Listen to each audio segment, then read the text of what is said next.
बहुत बहुत धन्यवाद माननीय उपसभापति महोदय। मेरा पहला सप्लीमेंट्री प्रश्न है, राष्ट्रीय परीक्षण एजेंसी एनटीए जो मेडिकल प्रवेश परीक्षा नीट और इंजीनियरिंग प्रवेश परीक्षा जेई मेंस आयोजित करने का कार्य करता है, इन दोनों परीक्षाओं के आयोजन में एनटीए पूरी तरीके से अलग पैटर्न का इस्तेमाल करता है।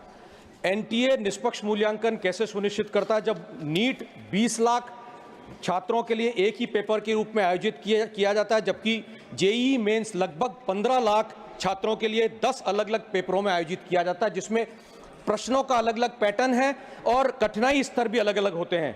साथ ही जेईई के प्रश्न पत्रों में बार बार होने वाली गलतियों और त्रुटियों से छात्रों के मनोबल पर भी प्रभावित करती है। एनटीए पिछले कुछ वर्षों से सर मैं प्रश्न पे ही आ रहा हूं सर, भूमिका बनाए बिना सर प्रश्न बैठेगा नहीं। लंबा भूमिका लेंगे आप तो फिर सर बात तो रखनी पड़ेगी, इतना बड़ा इशू पूरे देश में चल रहा है सर, बाकी लोगों को भी मिले। सर नीट एक प्रतिस्पर्धी परीक्षा है और इसमें परिणाम बार बार संशोधित किए जाते हैं। प्रतिस्पर्धी परीक्षाओं के अंदर बोनस अंकों का प्रावधान कैसे है, यह संगठन के घोटाले को स्पष्ट करता है। धन्यवाद। भविष्य में ऐसी प्रश्न पे आ रहा हूं, भविष्य में ऐसी समस्याओं और अनियमितताओं को दोबारा होने से रोकने के लिए एनटीए ने क्या कदम उठाए हैं और सरकार द्वारा एनटीए को क्या दिशा निर्देश दिए गए हैं? धन्यवाद सर। सेकंड सप्लीमेंट्री माननीय नीरज जी, ब्रीफली। मैं तो बहुत ऐसे ज्वलंत मुद्दे को उठा रहा हूं जिसपे पूरे देश के छात्रों का भविष्य निर्भर कर रहा है। सवाल पूछ रहे हैं लेकिन उसकी जिम्मेदारी कौन लेगा, ये सबसे बड़ी बात है। सवाल पूछिए। मेरा दूसरा सप्लीमेंट्री प्रश्न है, क्या सरकार मानती है कि जिस परीक्षा केंद्र से पेपर लीक हुआ उसकी पूरी प्रशासनिक जिम्मेदारी वहां के परीक्षा प्रभारी और अन्य संबंधित अधिकारियों की थी? यदि हां, तो क्या अब तक कितने अधिकारियों के खिलाफ निलंबन या कानूनी कार्रवाई की गई है और क्या सरकार भविष्य में ऐसी घटनाओं को रोकने के लिए परीक्षा केंद्रों की निगरानी को और अधिक कठोर बनाने पर विचार कर रही है? धन्यवाद। माननीय डॉक्टर नामदेव कृष्ण जी।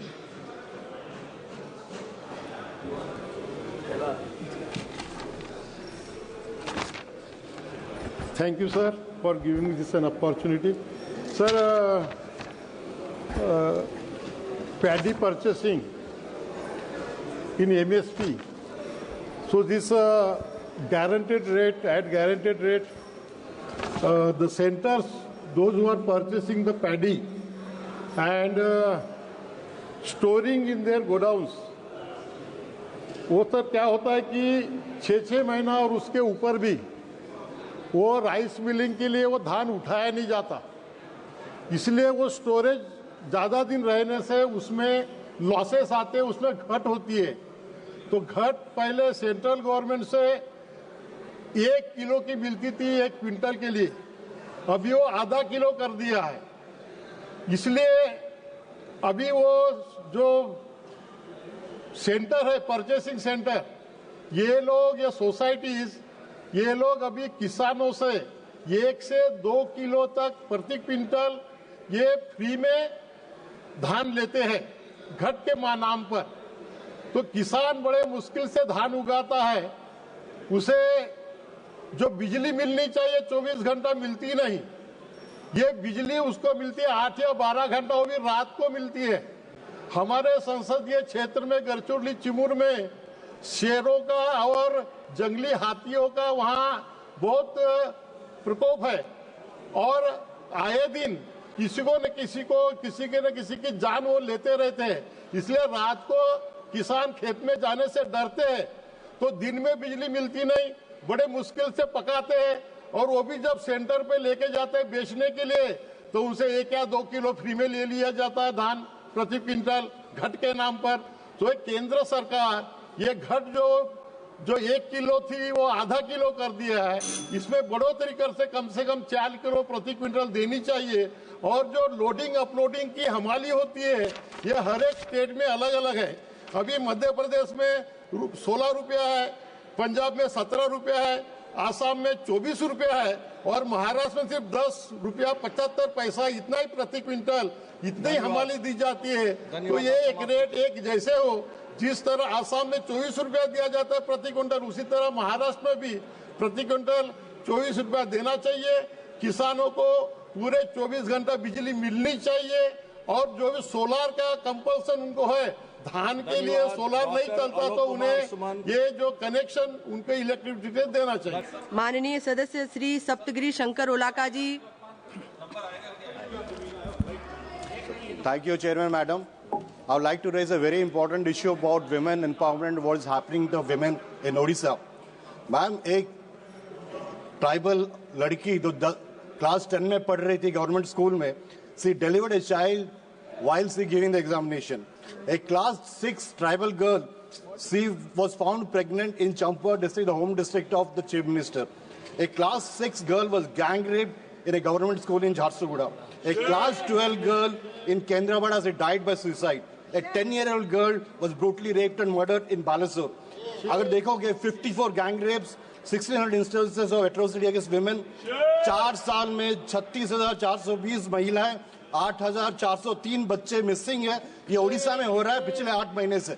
और जब हमारे विधायक असेंबली में वहां पे आवाज उठाते हैं तो उनको मारपीट किया जाता है, उनको सस्पेंड किया जाता है। सर, ये राहुल गांधी का पार्टी है, कांग्रेस का पार्टी है, डरेंगे नहीं, झुकेंगे नहीं, जवाब सड़क से लेके हर जगह पे ही करेंगे। इस अन्याय के विरोध में माननीय प्रधानमंत्री और गृह मंत्री का अनुरोध करता हूं कि आप एक कमेटी बना के देखो, उड़ीसा में जो एट्रोसिटी हो रहा है महिलाओं के खिलाफ, उसके लिए आप कार्रवाई तुरंत कीजिए और ये सरकार को आप निश्चय ये डायरेक्शन दीजिए कि वहां पे एट्रोसिटी जो महिला के खिलाफ हो रहा है वो कम हो, बंद हो, यथाशीघ्र हो। Thank you madam. Thank you, Honorable Speaker, for giving me an opportunity to ask a question. I want to ask. मुझे भी जानकारी रहती है ना कि नहीं है।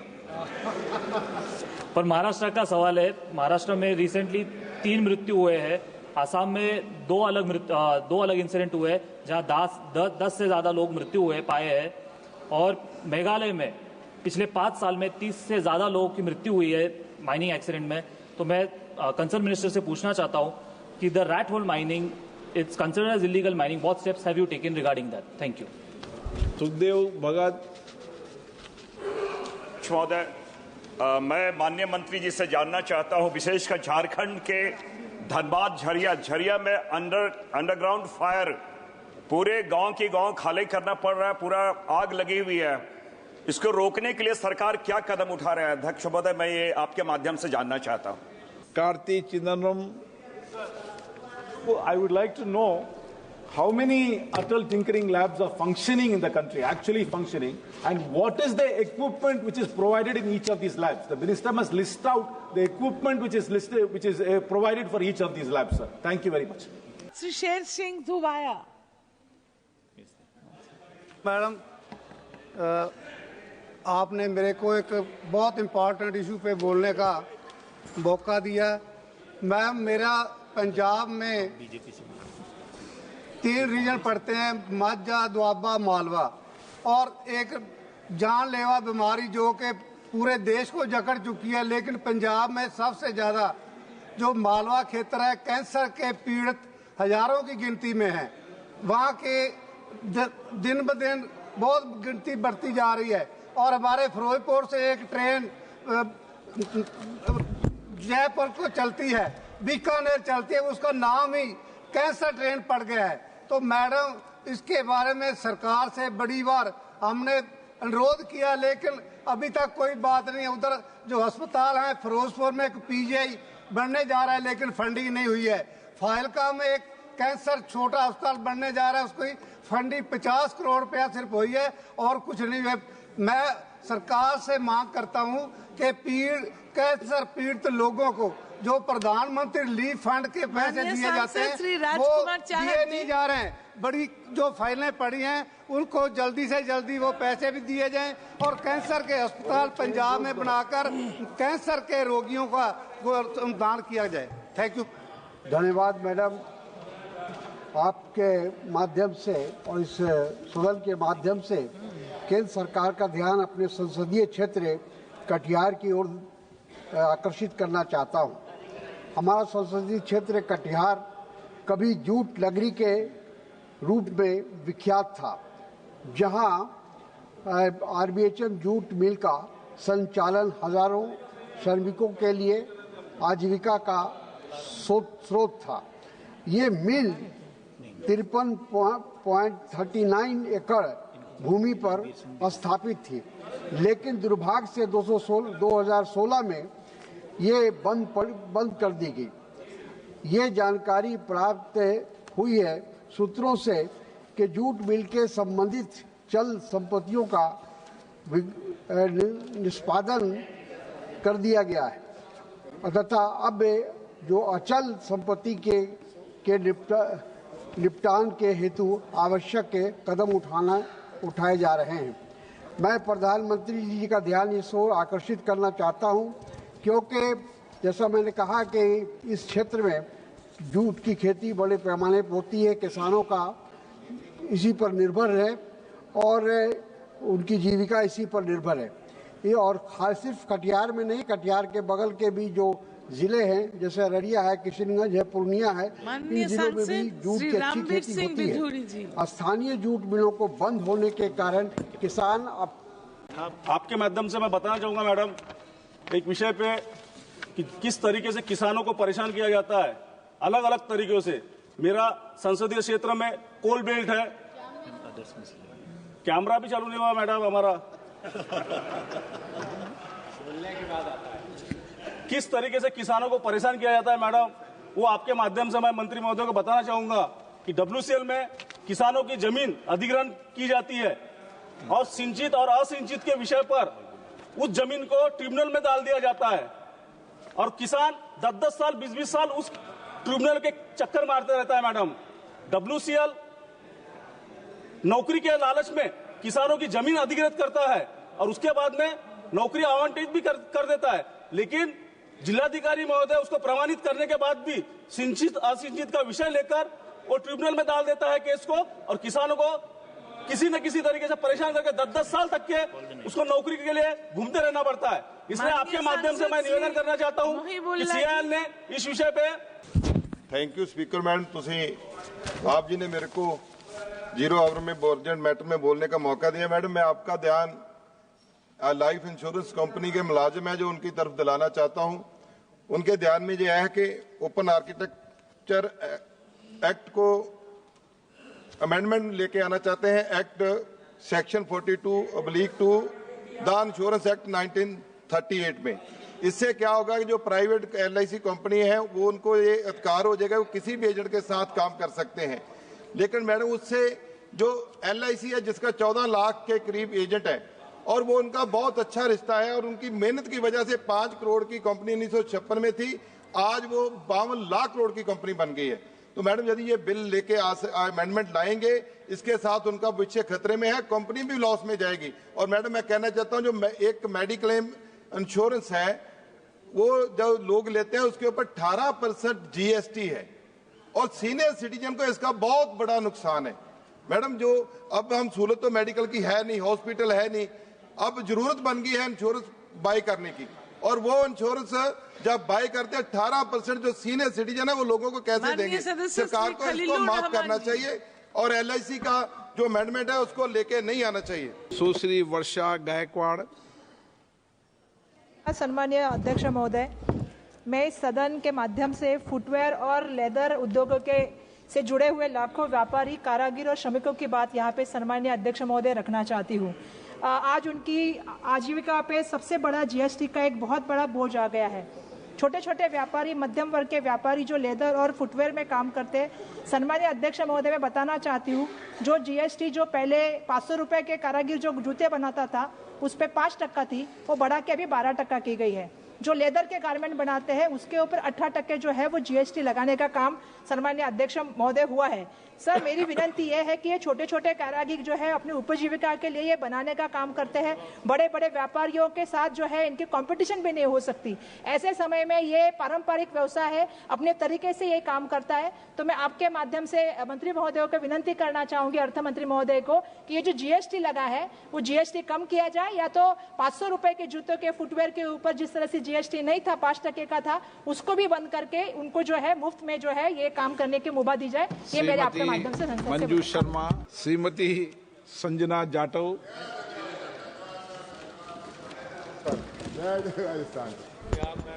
धन्यवाद अध्यक्ष महोदय। मेरे संसदीय क्षेत्र भरतपुर जो राजस्थान का प्रमुख शहर है और सन 13 से राष्ट्रीय राजधानी क्षेत्र एनसीआर का हिस्सा है। माननीय अध्यक्ष महोदय, करीबन 10 साल बीत जाने के बाद भी मेरे क्षेत्र आज तक मूलभूत सुविधाओं के मामले में बहुत पिछड़ा हुआ है। मेरे क्षेत्र के करीबन 70,000 डीजल वाहन और आतिशी ईंट भट्टों जैसे लघु उद्योगों को एनसीआर के नाम पर खत्म किया गया है, जिस कारण लाखों लोग मजदूर हो गए हैं। मेरे आपके माध्यम से मांग है कि अध्यक्ष महोदय, मेरे संसदीय क्षेत्र में बेहतर सड़कें, परिवहन और यातायात, स्वास्थ्य सेवाएं और बड़े प्रसिद्ध शिक्षा संस्थान, बिजली आपूर्ति, जल आपूर्ति, स्वास्थ्य और कचरा प्रबंधन, जल निकासी, युवाओं को रोजगार। अध्यक्ष महोदय, सिर्फ अध्यक्ष महोदय प्लीज एक मिनट, मैं कंटिन्यू पूरा करूं। आपकी जगह प्रोजेक्ट बनाकर मेरे क्षेत्र को लाभान्वित करें, अन्यथा भरतपुर को एनसीआर से हटा दिया जाए। धन्यवाद अध्यक्ष महोदय। हरीश मीणा जी, आप कह रहे हो तो फोटो नहीं आ रहा, तो आपका फोटो नहीं, मैडम का आप बोलिए।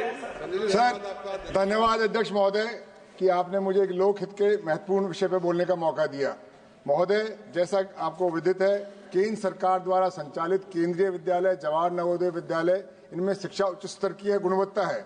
मैं सरकार से आग्रह करता हूं, क्योंकि ज्यादातर ये स्कूल है जिला मुख्यालय पे, मैं सरकार से आग्रह करता हूं नीतियों में परिवर्तन करके तहसील स्तर पर केंद्रीय विद्यालय खोली जाए, ताकि हमारे ग्रामीण क्षेत्र के गरीब लड़कों को अच्छी शिक्षा का लाभ मिले। बहुत बहुत आभार सर, धन्यवाद। श्री उज्जवल Raman ji.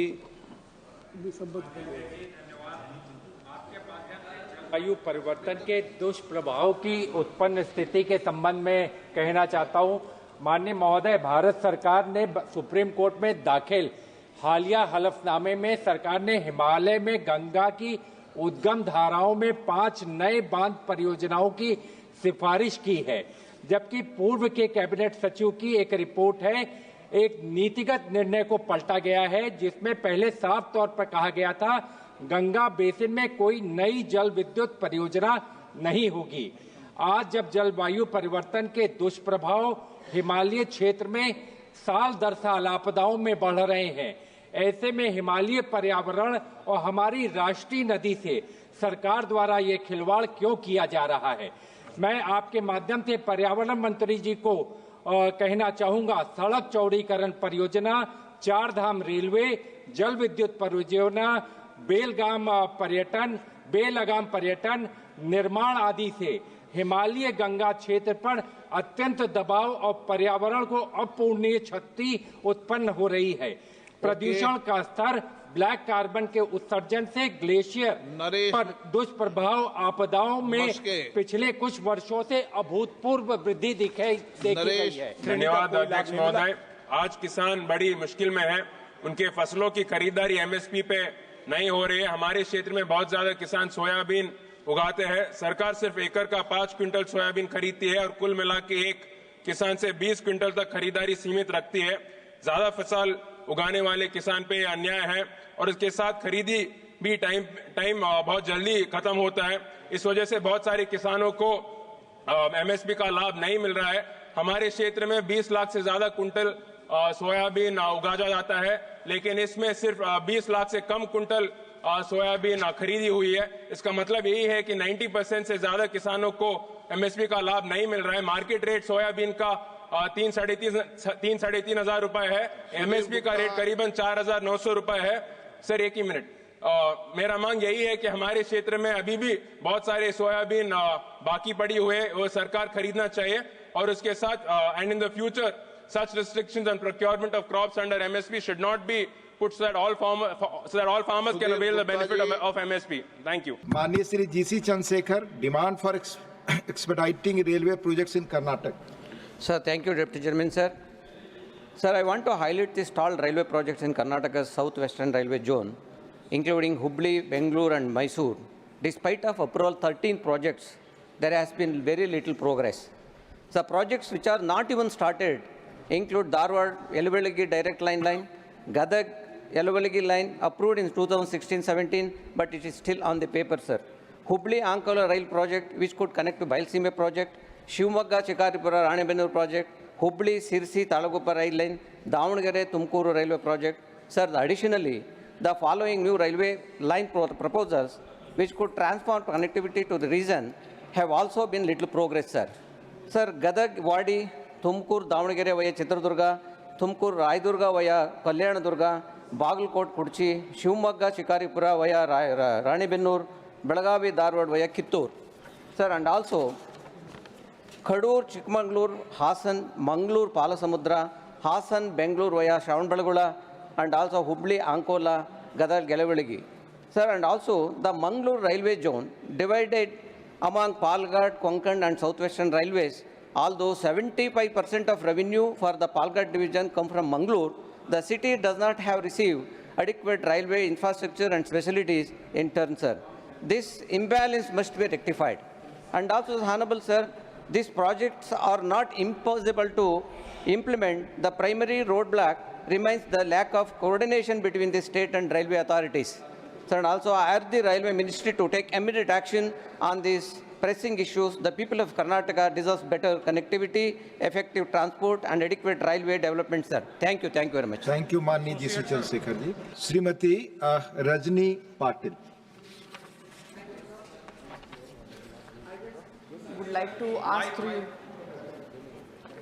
I would like to ask through you, sir.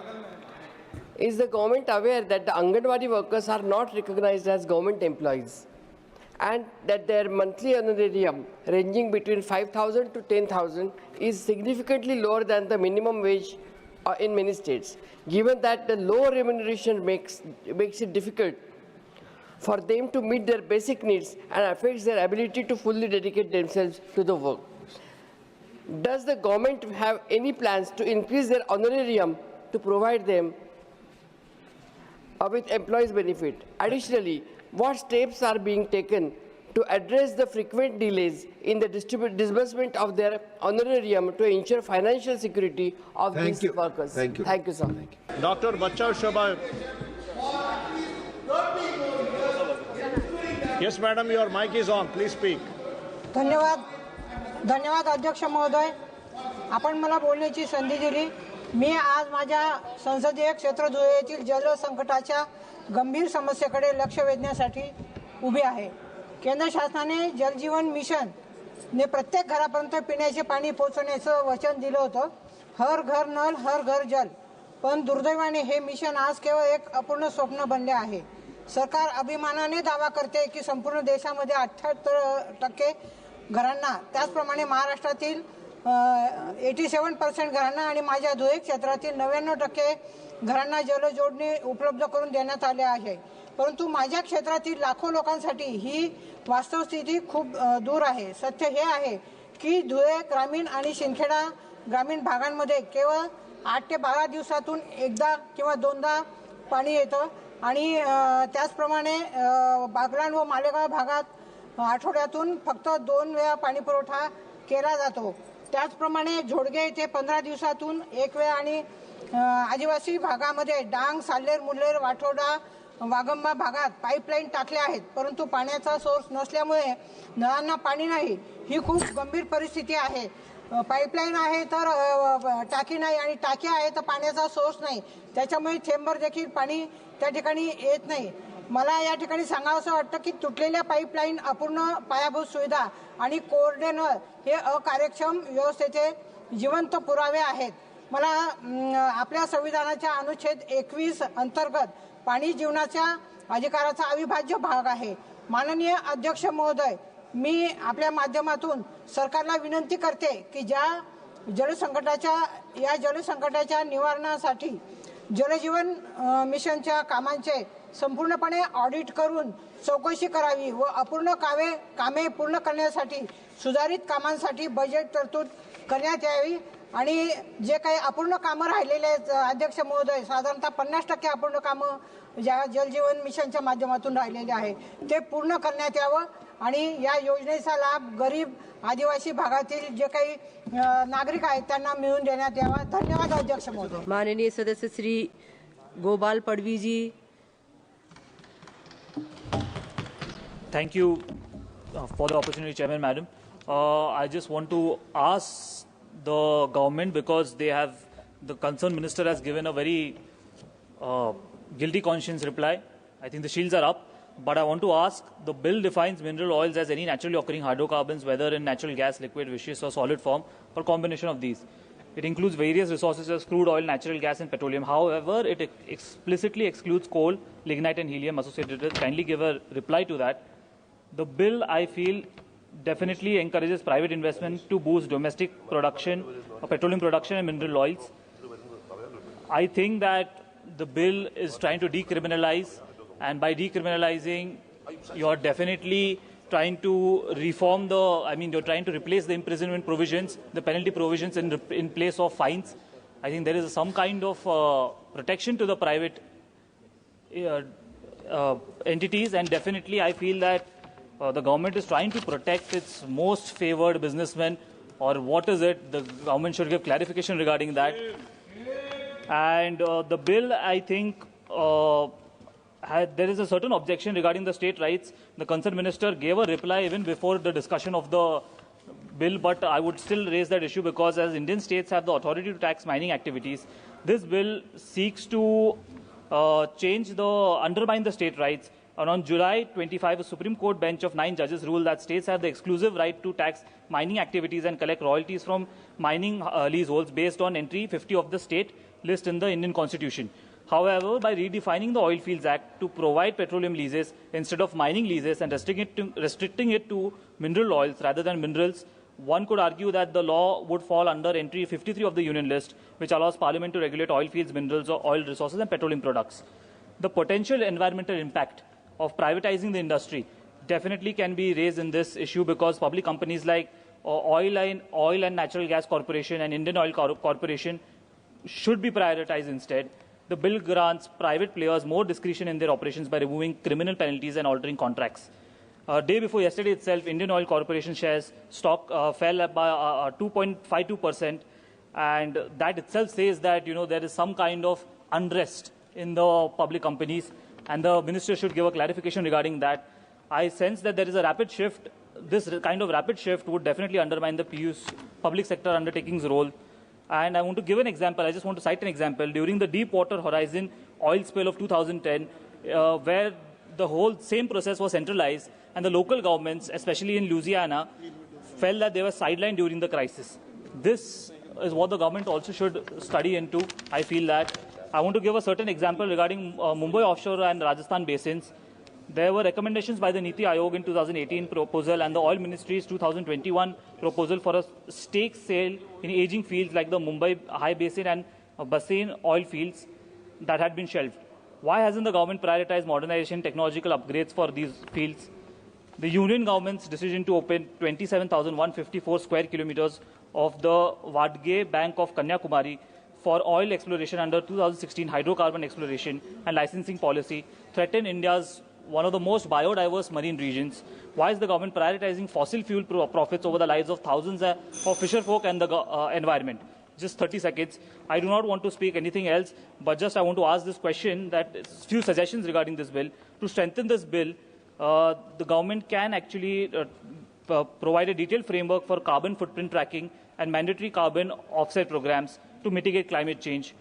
India is the third largest oil importer, and we have to try to increase the domestic production. That is, I would request the government. Thank you. माननीय सांसद श्री कार्ति चिदम्बरम जी. The default position of insurance companies when farmers go and claim crop insurance is to delay and to deny. So that must change, madam. The way in which crop insurance is calculated, even a nuclear scientist will not be able to understand it. They take a satellite image of the block, then they take these 5 to 7 year average of the crops there, and they use an algorithm to decide whether a farmer is entitled to compensation or not. The district collector does not understand the formula, and the companies use this as an excuse to deny compensation. The number of farmers seeking compensation is going up every year, but the amount paid to them is going down every year. A humanistic approach must be taken, and not based on algorithms, satellite images, and averages of 7 years, which does not take ground reality. So the Agriculture Ministry and the Finance Ministry must intervene and make sure our needy farmers, the compensation is given in timely manner instead of delaying it and denying it to them. Thank you very much, madam. माननीय सांसद Shri Antony ji. Thank you, Chairperson. I rise today to bring to your attention the grave concerns of rubber farmers who are yet to receive the subsidies announced by the Rubber Board of India. Before the last Lok Sabha elections, a subsidy of 4,000 per hectare for rubber, rain cover and spraying was promised. However, despite thousands of farmers applied before the December 31st, 2023 deadline, their applications remain unprocessed. The concerned ministry has not issued any notification for fund release, leaving farmers in distress. Similarly, the announced increase in subsidy for rubber replanting remains unfulfilled. Farmers who planted saplings last year and applied for subsidies have not seen an inspection from the concerned officials, nor they received the payments. Moreover, 5.5 crore in arrears 2022-23 remains unpaid, and the 40 crore promised for 23-24 has been no follow-up action. Adding to their financial struggles, rubber farmers have long demanded the implementation of a minimum support price for rubber, ensuring stable income and protection against fluctuating market prices. Furthermore, the rubber plantation subsidy in Kerala must be increased. Presently, the government is giving 40,000 per hectare in Kerala. At the same time, Northeast it is 1.5 lakhs, which contributes to 75% of the country's natural rubber is from Kerala, must not be left behind in government support. As this year's tapping season ends, the financial burden on rubber farmers is worsening. I urge the government to immediately release pending subsidies, instruct the rubber board to expedite the application processing and increase replantation subsidies to the farmers. Thank you. Dean Kuriakos. Thank you, Madam. Madam, the major issue about Kerala today and tomorrow is human-animal conflict. Can we imagine within a period of 10 years, in Kerala alone, more than 1,250 people have been killed by due to human-animal conflicts. In my constituency alone, within a period of 20 days, 5 people have been killed by elephant attack. Sir, Madam, who is responsible? If we are asking question here, they will reply, state government is responsible for the life and protection of each people. But the state government will reply, central government has to amend the law, the Wildlife Protection Act 1972. Yes, we have to amend the 1972 Wildlife Protection Act. Sir, we have to get the permission to kill the animal, whatever is coming out from forest and attacking the human life and farmlands. Sir, in the foreign countries like US, China, Russia, Canada, Australia, New Zealand, South Africa, Tanzania, Mozambique, and Namibia, hunting is legal, sir. Hunting is permissible. Like that, the number of animals is higher than the carrying capacity of forest. We have to get the permission to hunting in a season. That is all over the world. It is going on. That is a scientific method they are adopting. Sir, in the Wildlife Protection Act, that is the latest Amendment Act, there is a provision of the wildlife warden having the right to give permission to kill the animals. But the state government doesn't doing that. They are not at all giving the permission for the wildlife warden to give the permission to kill the animal. That is going on. So that's why for protecting the life and property of people, especially the farmer community, we have to give the permission to kill the animal, whatever they are attacking the human life as well as the farmland. Thank you, sir. Manya Sangsad, Captain Viriato Fernandez. Thank you, Madam Speaker. Through you, I want to draw the attention of the government regarding a very grave situation that has arisen in a beautiful, small, tiny village of Velsau in Goa. The railway contractor RVNL has forcefully occupied private property of some residents. They are elderly residents. One of the lady lost her husband, father a few days back. She couldn't bring her father out because the material has been dumped in front of the gate. The Sarpanch, a lady's Sarpanch, Mrs. Diana Govea, issued a stop order notice that has not been adhered to, and the administration under pressure is filing complaints against the residents. I request the government to please take action. The private property owners have to be respected. The ownership of the land has to be respected. And the powers of the Sarpanch has to be respected. Otherwise, there will be no respect for Panchayati Raj or 73rd Amendment. Thank you, ma'am. Thank you, Chairperson. Give me opportunity to raise very urgent and public important matter in my state as well as my constituency. Madam, the man-animal conflict in Kerala is a very serious concern. The alarming rise in man-animal conflict in Kerala, which has resulted in numerous human casualties, widespread crop destruction, and severe economic losses for farmers. The failure of existing mitigation measures and the lack of adequate support from the central government have worsened the crisis, leaving people of the nearing forest border in Kerala. Madam, the frequent intrusion of wild elephants and wild boars and tigers and leopards into human settlement, particularly in my district Kollam and also my constituency Patanapuram and Patanapuram. So Wayanad and Palakkad, Idukki, Pathanamthitta and Malappuram district also affected. More than 25 human deaths in the past 3 years and destruction of agriculture land worth is 500 crore. Despite repeated appeals from the state government and affected communities, the centre has failed to provide financial assistance or approve Kerala's proposal of population control measures and relocation problem animals. Madam, given the seriousness of the situation, the central government must declare man-animal conflict as a state-specific natural disaster to enable emergency relief fund. It should approve Kerala request to control culling the wild boars, which pose a severe threat of farmers' livelihood. Additionally, the centre must sanction 1,000 crores. माननीय सदस्य Shri Kiran Kumar Reddy ji. Speaker sir, madam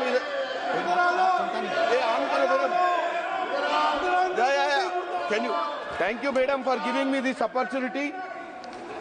Madam, in Telangana, recently we have started integrated schools. These integrated schools we have starting in every constituency, that is 119. We have given a new GO 56. Our Chief Minister Shri Revanth Reddy ji has given GO number 56 regarding integrated school. My question, my request to the planning ministry is that this Atal Tinkering Labs are very useful and this country needs it. So I request the minister to accept the Atal Tinkering Labs to these integrated schools, where our Chief Minister is trying to get free education for the backward communities. He is spending 200 crores per each school at the cost of that money, and at the same time the land is 25 acres. So Atal Tinkering Labs has improved the interest in the students across the country. Definitely this will help the Telangana state because we have initiated already these integrated schools. I request, this is the need of the hour to Telangana to help the students to learn more science and get into the system. Thank you, Speaker, sir. Through you, I wish to bring the attention of the Ministry of Agriculture towards the pressing concern of arecanut farmers, particularly in Karnataka, which is the largest producer of this crop. Arecanut is a major commercial crop which is cultivated in more than 10 states across the country, and Karnataka alone contributes over 40%. The crop is grown in more than 15 districts of Karnataka, and my constituency, Lok Sabha constituency, Davangere, also grows a good arecanut production. Now, nearly 10 lakh families in Karnataka are directly and indirectly dependent on arecanut cultivation for their livelihood. However, arecanut growers are facing severe distress due to multiple challenges like high susceptibility to diseases, which significantly reduces the yield. Illicit import of arecanut from other countries has also led to a sharp decline in prices. The lack of price stability is also a concern. Therefore, sir, I urge the Ministry of Agriculture and Farmers' Welfare to regulate areca nut prices, impose heavy import duties, and prevent illegal import to protect farmers. I also request the establishment of an areca nut board like the Makhana board to ensure price stability, promote research, expand cultivation, and improve marketing for long-term sustainability. Thank you, sir. Shrimati Jyoti Mani Sir, mic चालू है, आप बोलना शुरू करो। Thank you, Speaker, sir.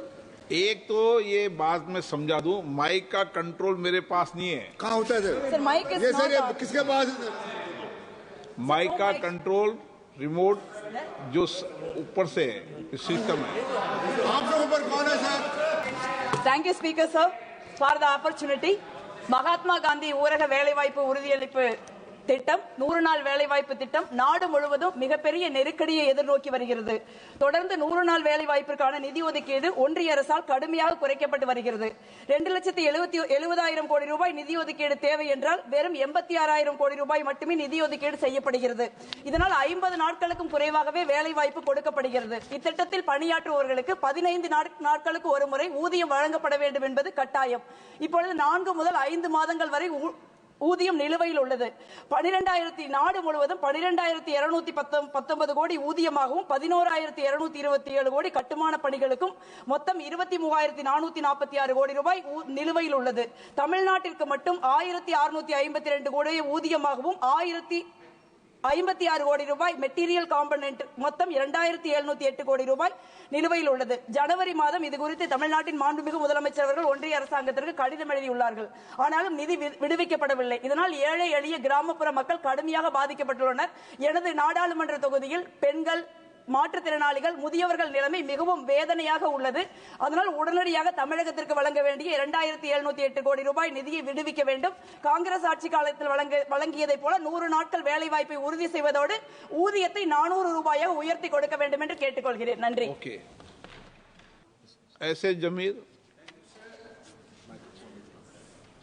I want to raise the forgotten volunteers. That is a village card which was conquered by the External Ministry in 1957. And presently, they are to guide that the invaders and the intruders. Now they are covering up 120 villages in the border Myanmar, into Myanmar village, which is covering 6 districts: Mon, Tuinsang, Milurit, Kifri, Nolak, and Longlen. Now, sir,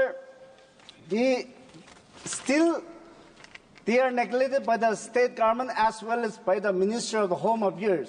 They are getting only 3,000 rupees per salary per month and 100 rupees for the clothing allowances annually and 60 rupees per month for the rations.